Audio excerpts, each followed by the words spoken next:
വിശുദ്ധ മത്തായി അധ്യായം 19. വിവാഹമോചനത്തെ സംബന്ധിച്ച് ഈ വാക്കുകൾ അവസാനിപ്പിച്ച ശേഷം യേശു ഗലീലി വിട്ട് ജോർദാന് അക്കരെ യൂദയായുടെ അതിർത്തിയിലെത്തി. വലിയ ജനക്കൂട്ടങ്ങൾ അവനെ അനുഗമിക്കുകയും അവൻ അവിടെ വെച്ച് അവരെ സുഖപ്പെടുത്തുകയും ചെയ്തു.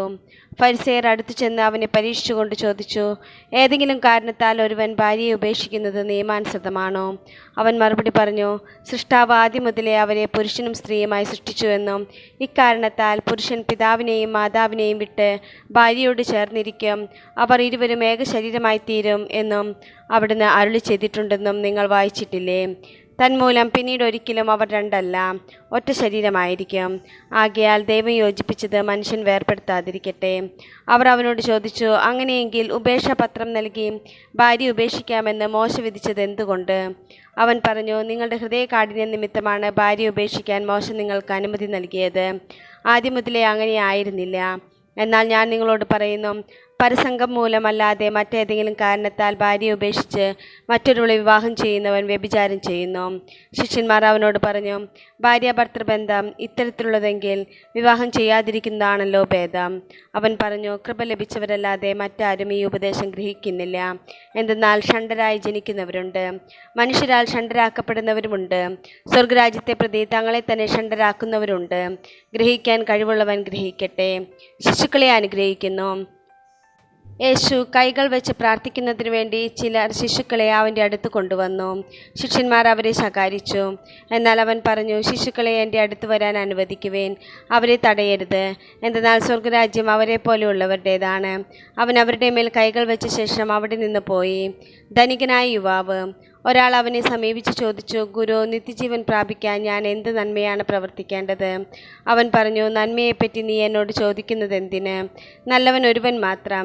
ജീവനിൽ പ്രവേശിക്കാൻ അഭിലഷിക്കുന്നെങ്കിൽ പ്രമാണങ്ങൾ അനുസരിക്കുക. അവൻ ചോദിച്ചു, ഏതെല്ലാം? യേശു പ്രതിവചിച്ചു, കൊല്ലരുത്, വ്യഭിചാരം ചെയ്യരുത്, മോഷ്ടിക്കരുത്, കള്ളസാക്ഷ്യം നൽകരുത്, പിതാവിനെയും മാതാവിനെയും ബഹുമാനിക്കുക, നിന്നെപ്പോലെ നിന്റെ അയൽക്കാരനെ സ്നേഹിക്കുക. ആ യുവാവ് ചോദിച്ചു, ഇവയെല്ലാം ഞാൻ അനുസരിച്ചിട്ടുണ്ട്, ഇനിയും എന്താണ് എനിക്ക് കുറവ്? യേശു പറഞ്ഞു, നീ പൂർണ്ണനാകാൻ ആഗ്രഹിക്കുന്നെങ്കിൽ പോയി നിനക്കുള്ളതെല്ലാം വിറ്റ് ദരിദ്രർക്ക് കൊടുക്കുക, അപ്പോൾ സ്വർഗത്തിൽ നിനക്ക് നിക്ഷേപമുണ്ടാകും. പിന്നെ വന്ന് എന്നെ അനുഗമിക്കുക.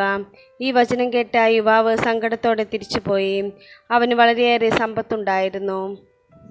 യേശു ശിഷ്യന്മാരോട് അരുളി ചെയ്തു, സത്യമായി ഞാൻ നിങ്ങളോട് പറയുന്നു, ധനവാന് സ്വർഗരാജ്യത്തിൽ പ്രവേശിക്കുക ദുഷ്കരമാണ്.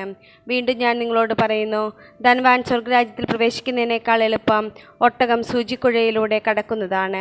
ശിഷ്യന്മാർ ഇത് കേട്ട് വിസ്മയഭരിതരായി അവനോട് ചോദിച്ചു, അങ്ങനെയെങ്കിൽ രക്ഷപ്പെടാൻ ആർക്കു സാധിക്കും?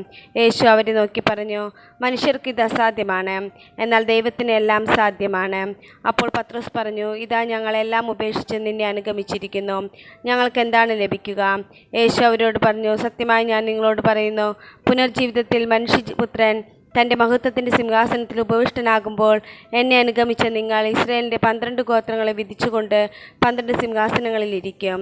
എൻ്റെ നാമത്തെ പ്രതി ഭവനത്തെയോ സഹോദരന്മാരെയോ സഹോദരികളെയോ പിതാവിനെയോ മാതാവിനെയോ മക്കളെയോ വയലുകളെയോ പരിത്യജിക്കുന്ന ഏതൊരുവനും 100 ഇരട്ടി ലഭിക്കും. അവൻ നിത്യജീവൻ അവകാശമാക്കുകയും ചെയ്യും. എന്നാൽ മുമ്പന്മാർ പലരും പിമ്പന്മാരും പിമ്പന്മാർ മുമ്പന്മാരുമാകും.